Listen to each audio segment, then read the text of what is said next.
welcome to the Money Watch Show. It's Tuesday, June 20th, and we, Mark Talercio and I, co-host and executive producer Mark Talercio, are here to try to help you make good or better financial decisions. And if you have some sort of big issue going on in your life, and there is some sort of, let's call it a financial implication, a money aspect to it, Mark and I would love to help you. The way we do that is we encourage you to go to our website, JillOnMoney.com. Click the Contact Us button, and then you just write us a note. If you would like to come on the program with us, which is so much fun, all you need to do is check that little box, and Mark does everything else. Well, hello, Mark. How are you, by the way? I'm good. It's a different start time for us today, so I'm a little bit out of whack. Really? I feel good because I've been up since 5. You like to just, first of all, we're talking to you today, and it's Monday. Mark and I never connect on Mondays as we record this. It's because of my crazy schedule. So, Mark, how are you doing in your next show? Did you start Mrs. Maisel or not? Yeah, but we're only, I think, 3 episodes in, but I'm really liking it so far. I knew you would. Old New York stuff, kind of cool, right? Yeah. I wish I was around during that period. I always say that, and then I'm like, yeah, it wasn't really great for women, wasn't really great for gay people, but okay. Yeah, it would have been cool to be around then. But other than that, I really haven't stumbled across anything else to watch, so I need to find something here soon. Somebody Somewhere, HBO. Somebody Somewhere, okay. Or Just Like That. Oh, you'll be so happy when that starts. You should let those accumulate, though. You can't watch that week by week. The only other thing I need is the next season of Emily in Paris. Oh, my God, you're so funny. All right. How are your summer plans going? Are you ready to rock and roll? Are you doing what we said you were going to do? I haven't heard anything, so I'm assuming it's still on. It's feeling like summer today. It's very, very humid. I know. It's nasty. It's disgusting out. Anyway, today we're joined by a listener, Mark. I'm very excited to bring on Christine, who is on the line, and she is calling from the Pacific Northwest. Lucky for you, Christine, that we've changed our times to talk to people, because sometimes we make people on Pacific time talk to us at like 6 a.m. your time and 9 a.m. our time. Yeah. Look, I'm happy about that today. Thank you. Fantastic. Tell us what's going on. How can we help you out? Yeah. So my partner and I just had our first child, who's 2 months old. And so we want to start saving for her. But first, of course, after listening to you, I know we need to make sure we're good for retirement. The other part of it, kind of a curveball that got thrown in, I found out the week that she was born that I would be receiving $100,000 from a life insurance policy from my uncle. And I do not know what to do with that money. Christine, how old are you? I am 34. Okay. How old is partner? 38. Okay. Are you guys partners or married legally? We're legally married. Okay. Tell us about what's going on. Like, is one of you going to stay home with a kiddo? Are you both working full time? What's happening? Yeah, so we both work full time. We're on leave, and I'll go back, but I have a pretty flexible job. And so she will not go to daycare until January of next year. Oh, that's great. So yes. We're going to talk about daycare in 1 second. Let's first start with how much do each of you earn? I make $110, and so does my husband, actually. Okay. Are you both putting money into retirement? Yes. Okay. Are you maxing? Are you doing partial? How does it work in so far? So for me, I do partial. I do, it's a traditional 401k through my work. I do 6%, and they match 4%. So that's what I'm doing. And the balance there is $13,000. Okay. My husband actually works for the school district. And so he has a pension, and it's like a 2-part retirement plan for them. So there's a pension, and then there's also, they call it an IAP. And so he adds 6% into that IAP. So probably that IAP is, my guess is that it's some sort of deferred compensation plan. He puts 6% in. There's no match or anything because there's the pension. And how much money has he saved for retirement? He has $17,000 there. Okay, great. And any other old accounts that are floating around? Yes. Tell me. So he has a traditional IRA that has $177,000 in it. Wow. And he's maxing out every year. I have a Roth IRA that has $23,000 that I am maxing out each year. Mm-hmm. And then I have a rollover traditional that's $30,000 that I'm not adding anything to at this point. Okay. Do you guys have any, forget about the $100,000 of the life insurance for 1 second, any other non-retirement assets? Yes, I have a brokerage account that's $50,000. Very and nice. then we have an emergency savings of $30,000. Do you guys own your home? We do, yes. What's it worth, would you guess? $775. I hope so, because I bought it at that. When did you buy it? We bought in September of last year. Okay. Well, wait a minute. So what was the mortgage rate? 5.5. Okay. And was it fixed? Yes. Okay. So far, so good, keeping track of everything. Like, how's your cash flow been?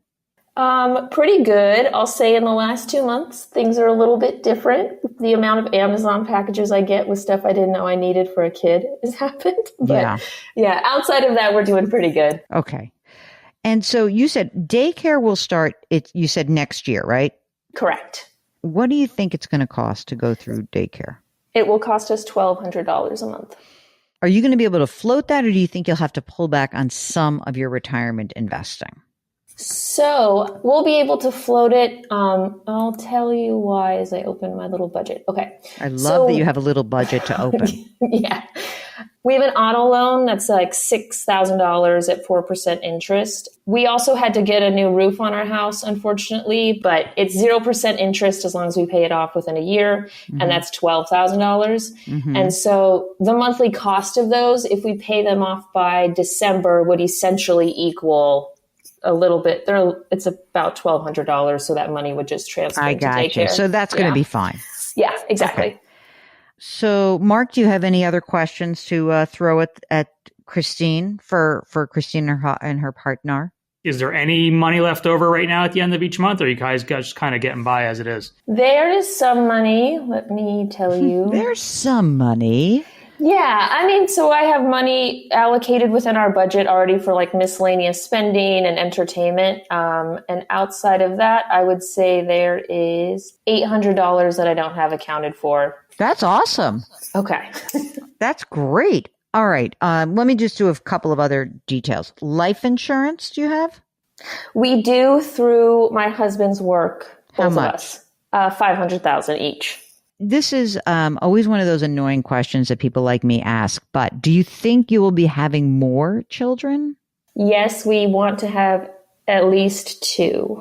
I'm going to say I think you can probably go out and essentially get yourselves another $500,000 of coverage each and make it 20-year term. Okay. I would get it now while you still are young and healthy. I really would. Okay. Now, other annoying questions that you know I'm going to ask. Do you have wills? We just drafted it. Fantastic. That's amazing. So is it drafted and done, or like, oh, we need to like get it notarized, or what? We need to get it notarized. Okay. Mark, what would you like to do with this $100,000 that just fell into their laps? What are their thoughts on education? Is that important to you guys? Yes. I mean, you could just certainly use some of that to get a 529 started. That'll certainly take some of the pressure off of you. And then the rest, I don't know. I think I would probably, from what I've heard, put it in a brokerage account, I think also. I mean, do you think that your income is going to stay somewhat stable at these levels? Or do you see, I mean, because you said school district, so all of a sudden I was like, oh, probably not going to make a ton more money. But do you have more upside? I do. Yeah. I work in the tech sector. So I probably have more upward movement than my husband. Okay. So here's how I look at this. Putting the $100,000 aside, you guys are in really good shape in terms of you've saved a bunch of money. You continue to make money. You should be putting as much money as you can and try to keep it in a Roth environment for retirement assets for as long as you can. Now, if you have that $800 a month, should you put more in retirement? Should you put more into the kids' 529? I think that what I would do is I'd jumpstart it. I jumpstart that 529 by putting money into this account and dump it in as like a lump sum. And you don't have to do it as a lump sum, like I'll put the whole thing in. You could give $17,000 per person to anyone. Now, because you're married, you could give $34,000 as a couple. So it could be that we take this $100,000 and just for right now, say, okay, let's put $34,000 into a 529 account and let's get that going. And then the rest we could add to your brokerage account. Now, are you guys managing the brokerage account? We are not. Who's managing that? Is this the credit union? No, it's not. It's through Wells Fargo, actually. How do you feel about managing it yourself? I'm fine with that. Mark, can you explain, sure. Explain to Christine why she's going to be so good at managing this and how smart she's going to be to manage it herself? Yeah, well, I don't know if she convinced me with that answer. She sounds like she's on top of it. She's got all of her spreadsheets in front of her right now. Yeah, that's what I'm saying. I'm like, oh, I got spreadsheet girl here. Let's do it. I do love spreadsheets. So yeah, I could probably do it. You would probably save a pretty substantial amount of money if you moved it to, like one of the Vanguards, the Fidelities, the Charles Schwabs of the world, and just pick a few index funds and call it a day. It's really, at this stage of your lives, there's not much more to it than that. Okay. So I think that's something you should consider. I really do. Mark, are you okay with putting $34,000 in lump sum for the 529 and then do the brokerage? Yeah, that's a good amount. I mean, if the kid is just born and she's got $35,000 in there, yeah, that'll get them going on the right direction. Okay, so let's do that for this year. Let's take the rest of the money. Let's put it in the brokerage account. Now, for the brokerage account, I just want to tell you how you do this. It always sounds more daunting than it is. You can go to Vanguard, you can go to Fidelity, whatever you want, wherever you decide to go. And it can be anywhere. Let me give you the list because I always like to give people lots of info. It could be Vanguard, Fidelity, Schwab, TD Ameritrade, T. Rowe Price. It could be E-Trade, any of those that allows you to self-direct money and use cheap index funds. And that is going to save you, anywhere between 1% and 2% a year, depending on the mutual fund that you have. And we're going to take some money and put it in a stock index fund, some money in a bond index fund. But the transfer process is not very difficult. It's just you have to contact the new firm first and then say, okay, we're going to move. Here's the statement from the Wells Fargo brokerage account. I'm going to send you that and they do this all day long and they'll hold your hands through the process. And then all you need to do is, again, I would dump the money. I would hold the money, the 100, of the money that we're going to put in, which is 66,000. I probably would wait to put the money in a brokerage account until the new one is opened. Okay. Okay. All right. So now you get that done. You got your money from the insurance proceeds. You're going to open a 529 plan and then you're rocking and rolling. And, one last thing. Have you been, I think what you're going to want to do is also keep an eye on what's happening in the mortgage market. Not this second, but there's going to be a moment where you're going to be like, ooh, we can refinance. I just need you guys to be in tune that could be happening. Maybe not this year, but maybe next year. Like times shift quite dramatically when it comes to the mortgage market. And I think you're going to have an opportunity to refi. Okay. That's great. Yeah, I definitely. Don't you, Mark? 100%. I don't know when, but it will happen. Yeah, that's definitely going to happen. So what else can we do for you? So my other question is regards to our emergency savings. It's currently in a high yield savings account and it's getting 4%. Awesome. Should it stay there? Yeah. Okay. That's a great rate.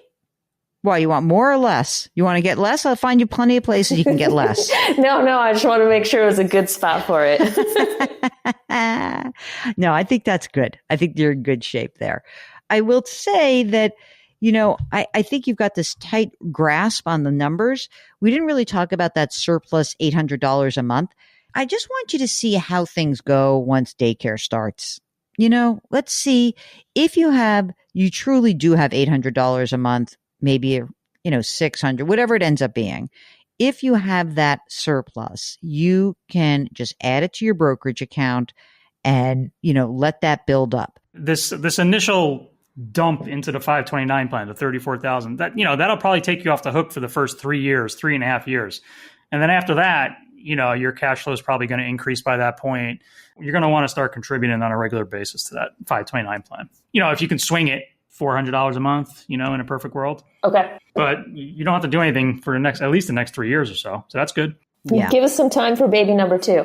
Ooh, I love that. All right, Christine, we wish you all the best. And if you have any other issues that come up, let us know. And I'm sure that you do know this.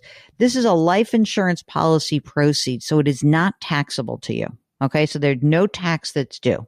I'm sorry for your loss, but amazingly, these things do happen. Like out of the blue, you really had no expectation for this? None at all. It was actually, my family had no idea who it was going to be. Were you tight with your uncle? Yeah. At one point when I was younger, before I moved away, but yeah. He likes you or liked you.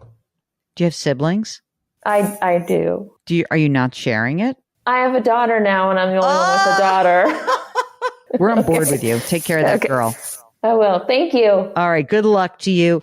And if you've got a question, if you fortunately have money plopped in your lap out of the blue, let us know. I love those stories, Mark. I really do. It does pay to be nice to your older relatives, obviously. Even when you're young, you never know where it's going to come back. Just be good, nice kids. And you never know. You could get $100,000 landing in your lap. If you've got a financial question, all you need to do is go to JillOnMoney.com, click the Contact Us button.